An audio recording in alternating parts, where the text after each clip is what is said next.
할렐루야, 우리의 주님을 찬송합니다. 성삼위 우리 하나님께 영광을 돌립니다. 오늘도 주님을 사랑하는 사람들과 함께 유튜브 채널을 통해서 하나님 말씀을 공부하고 1년에 성경 일독하는 꿀송이 보약 큐티를 시작하겠습니다. 2024년 10월 13일 하나님께 예배드리는 주일날입니다. 오늘 주일날 함께 조회하시고 성경 공부하시는 분이 한 400여 명 되는데 이분들이 진짜 우리 꿀송이 식구들인 것 같습니다. 우리는 변함없이 많든 적든 계속해서 이 일을 하겠습니다.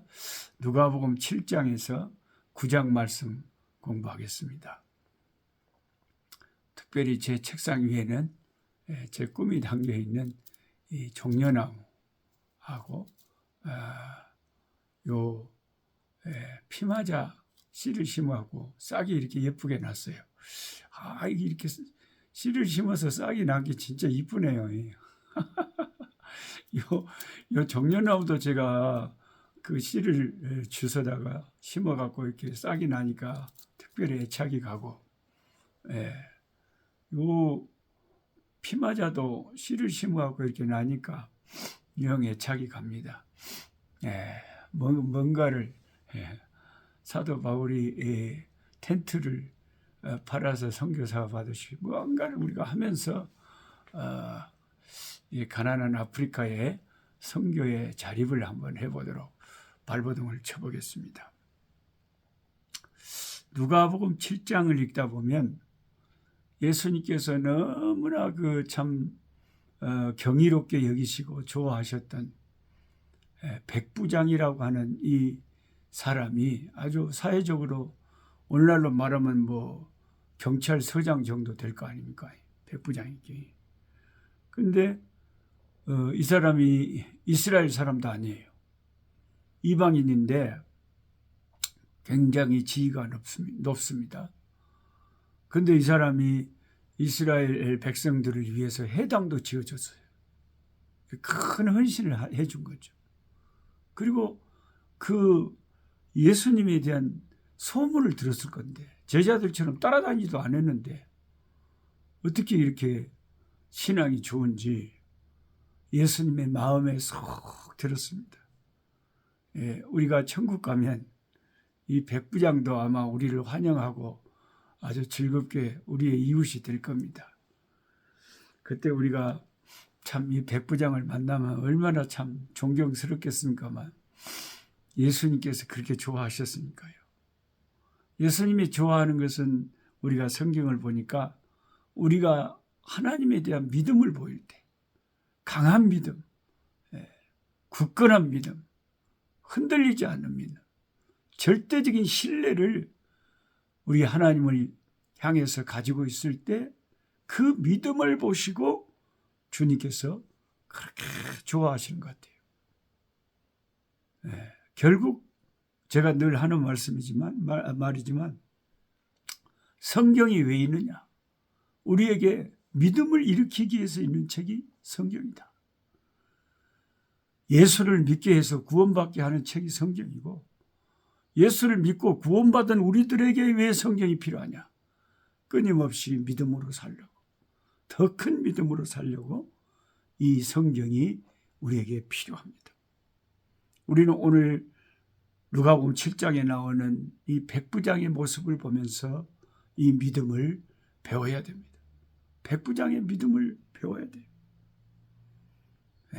이 백부장은 회당도 지어주고 중병에 걸린 자기 하인을, 자기 부하를, 자기 종을 위해서 어려운 부탁을 예수님께 할 정도로 그 인간성이 또 그렇게 좋은 것 같아요. 사랑이 많다는 거죠. 보통 우리가 권력이 있고 부유하고 그러면 그 밑에서 일하는 수많은 사람이 있을 건데 100명의 부하가 있을 건데 한 명이 병들었다고 그렇게 자기 아들처럼 그렇게 애타하지는 않잖아요. 그 사랑이 많은 사람, 헌신하는 사람, 예수님에 대한 절대적인 신뢰를 갖고 있는 사람.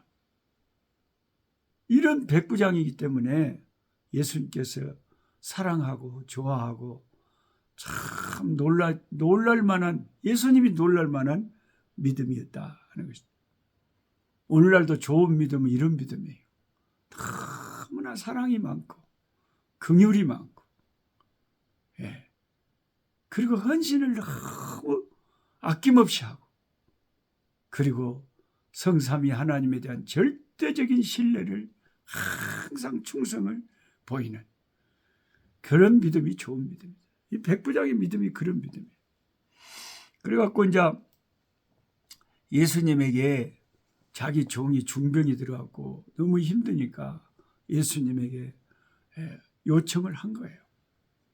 똑같은 이 기사가 마태복음에도 나오는데, 마태복음에는 백부장이 가버나움에 들르신 예수님을 직접 찾아와서 자기의 종을 치료해 달라는 부탁을 하는 반면에, 누가복음에서는 유대인 장로와 친구들, 유대인들을 보내서, 유대인에게 친한 사람이 있을 거 아닙니까? 이제 해당도 지어주고 그랬으니까 그 친구를 보면 그 사람 안다 그러잖아요.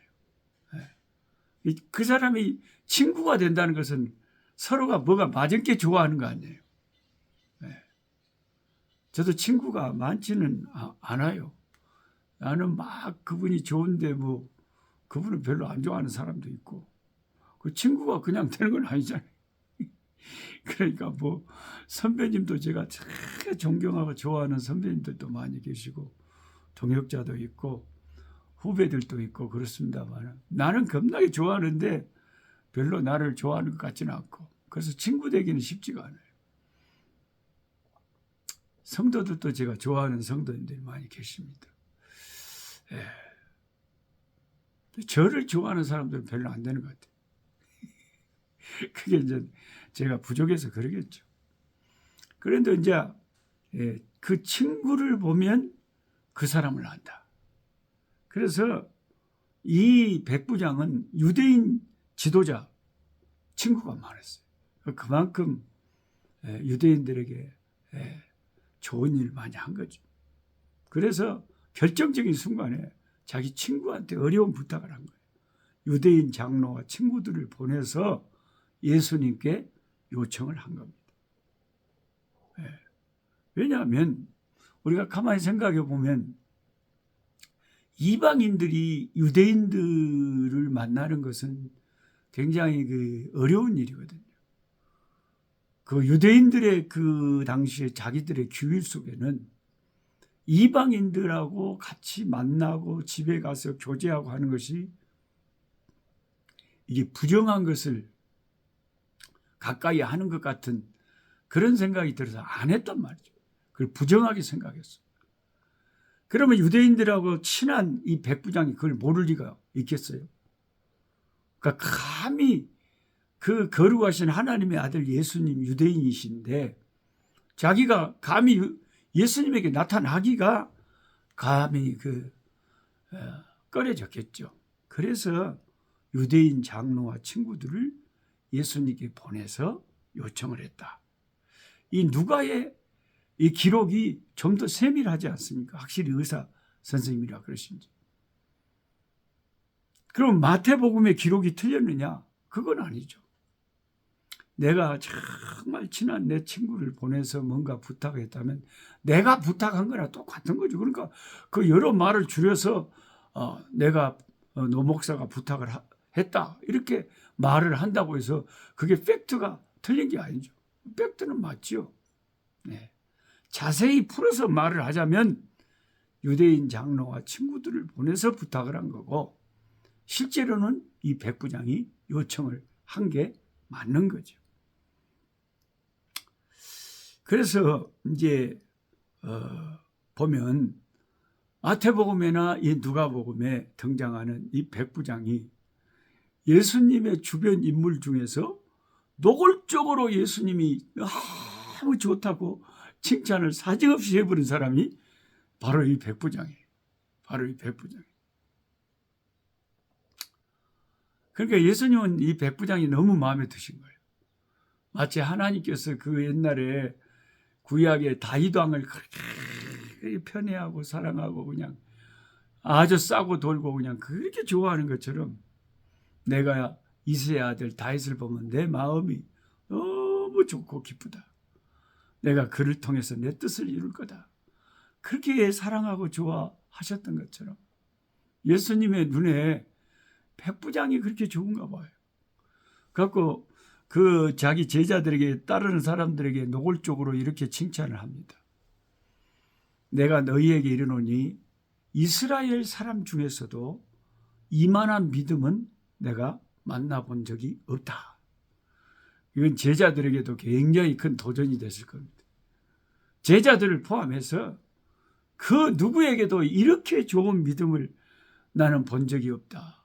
백부장이 최고다. 네.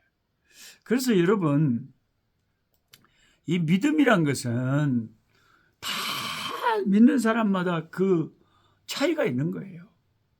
이걸 아셔야 돼요. 예수 믿는 사람이 다 똑같다. 그러면 안 돼요. 다 차이가 있는 거예요. 네. 오늘 제가 성경 공부하기 전에는 이제 마음이 좀 기쁜 소식을 듣고 조금 익사이팅해요. 마음이 기뻐요. 왜냐하면 한국에서 순천 오천 정읍의 작은 개척교회 박균영 집사님이 전화가 왔는데 우리 목사님과 성도들이 우리 집 나간 장로님 부 찾아가서 좋은 시간 갖고 좋은 또 화목의 교제를 갖고 왔다 그래. 그래서 다시 돌아오실 것 같은 그 느낌적인 느낌이 들어서 참 기쁜 일이다. 여러분 그 집 나간 탕자를 기다리던 아버지 마음을 생각해 보세요. 얼마나 그 참 아버지 마음이 날마다 눈만 뜨면 눈이 아프게 행여나 집 나간 자식 돌아오는가 눈이 빠지게 기다리잖아요. 그게 다 목자의 심정이 목자의 심정. 그 아무리 장로님 권사님이라도요 목사하고는 좀 마음이 달라요. 여러분도 목사 일을 한번 해보세요. 영 틀립니다. 틀려요. 형제들하고 부모하고는 영 틀립니다. 그래서 좋은 일이 있을 것 같아요. 근데 이 예수님이 좋아하신 이유가 백부장이 이렇게 말을 한 거예요. 우리는 그 말 고백을 통해서 그 사람의 믿음과 마음을 알잖아요. 그러니까 그 유대인 지도자들 친구들을 통해서 예수님께 내 종이 한 명이 아주 중한 병이 걸려서 죽게 됐는데 예수님 좀 살려주세요 이렇게 부탁했단 말이에요. 그러니까 예수님 그 말을 듣고는 그래 그럼 내가 가서 돌봐줄게 하고 그 백부장의 집에 가려고 하신 거예요. 그러니까 그 소식을 듣고 그냥 너무 황급해가지고 이 백부장이 사람을 보내서 그렇게 말한 거죠. 주님, 아이고 그러시면 안 되죠. 수고하지 마십시오. 주께서 감히 이 비천한 저희 집에 들어오심을 저는 감당치 못하겠습니다. 나는 유대인도 아니고 이방인인데 감히 주님이 저희 집에 아이고 들어오시면 안 되죠. 그런 수고를 하실 필요가 없습니다. 그냥 주님 계신 그곳에서 말씀만 하십시오. 명령만 하십시오. 종아 나으라. 주님이 한마디 말씀만 하시면 내 하인이 낫게 될 줄로 믿습니다. 이렇게 친구들을 얼른 다급하게 보내서 예수님께 오지 마시라고 거기서 말씀만 해달라고 그렇게 했어요. 그러면서 하는 말이 내 부하들이 내 명령을 따르듯이 주님도 명령만 내리시면 당연히 주님의 명령대로 될 줄 믿습니다. 내 종이 나을 줄 믿습니다. 이렇게 예수님께 고백을 한 거예요. 그 신앙 고백이 너무나 중요하다니까요. 그래서 우리가 사도신경을 외우는 거고, 우리가 말하고 기도하는 것에 우리 신앙 고백이 담겨 있는 거예요. 그래서 우리가 기도를 해도 늘 가능하면 말씀을 읽고 성경대로 기도하려고 그러는 것이, 그 성경의 대로 우리의 신앙을 고백하는 것이 맞다는 거죠. 누가복음 7장 9절에 보면 예수님이 이 백부장의 말을 듣고 이상하게 생각했다는 거예요. 예수님이 이상하게 생각할 정도로, 아니 이럴 수가 하고 예수님이 충격을 받은 거예요. 아니 이방인 중에 이런 신앙을 가진 사람이 있었다고? 오마, 나 처음 봤네. 참, 예수님이 이상하게 생각하는 것은 아주 믿음을 가져야 될 때, 믿음이 없을 때 이상하게 생각하는 경우가 있고요. 너무나 충격적으로 큰 믿음을 가지고 있을 때 주님이 놀라서 이상하게 생각할 수도 있고 그런 거예요. 아니 예수님이 고향에 가셔서 많은 이적과 기적을 베푸시고 하나님 나라를 전파하실 때 그들이 받아들이지 않았어요. 그래서 주님이 이상하게 생각했어요. 이렇게 안 받아들일까? 이걸 보고서도 안 믿는다고? 너무나 명백한 불신앙 때문에 주님이 이상하게 생각할 수도 있지만요, 너무 의외의 귀한 믿음을 보시고도 이상하게 생각할 수도 있는 거죠. 이 백부장의 믿음을 보고는 주님이 놀라서 너무 의아했던 거예요. 이럴 수가. 그래서 오늘 이 말씀을 함께 보는 우리들도 예수님을 놀래켜 드려야 될 것 같아요. 저 형제, 저 자매가 나를 그렇게 신뢰하고 있었구나. 나를 그렇게 의지하고 사는구나. 그걸 보여드려야 되겠어요. 이게 주님을 놀래켜 드릴 신앙입니다. 백부장을 통해서 이런 믿음을 우리가 도전을 받기를 원합니다. 하나님 아버지, 백부장을 보시고 그 숨겨진 믿음의 사람을 보시고 주님이 얼마나 놀라시고 좋아하셨는지 정말 저희들도 흥분이 됩니다. 주님, 우리들도 이 백부장의 믿음을 본받기를 원합니다. 주님이 말씀하시면 그대로 될 줄 믿습니다.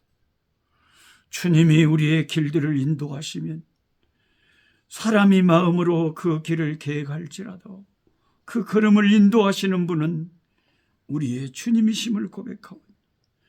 주여, 나의 생각하는 것, 기도하는 것 알고 계시는 주님, 열매를 맺게 하여 주시옵시고 주님 붙잡아서 이끌어 주셔서 내 손에 하는 일을 경고케 하시고 내 손에 하는 일에 선한 열매가 맺어져서 하나님에게 아버지 영광이 되고 주님의 나라 주의 일에 복음 전파에 아버지 진보가 되는데 보탬이 될 수 있는 우리 인생이 될 수 있도록 주여 우리를 사용하여 주시옵소서. 주여, 제가 여기 있나이다. 우리를 써 주시옵소서. 예수님의 이름으로 기도드리옵나이다. 아멘. 약한 자 힘주시고 강한 자 바르게 주한 자 정케함이 주님의 뜻이라. 해 아래 압박 있는 곳 주 거기 계셔서 그 팔로 막아 주시어 종이가 서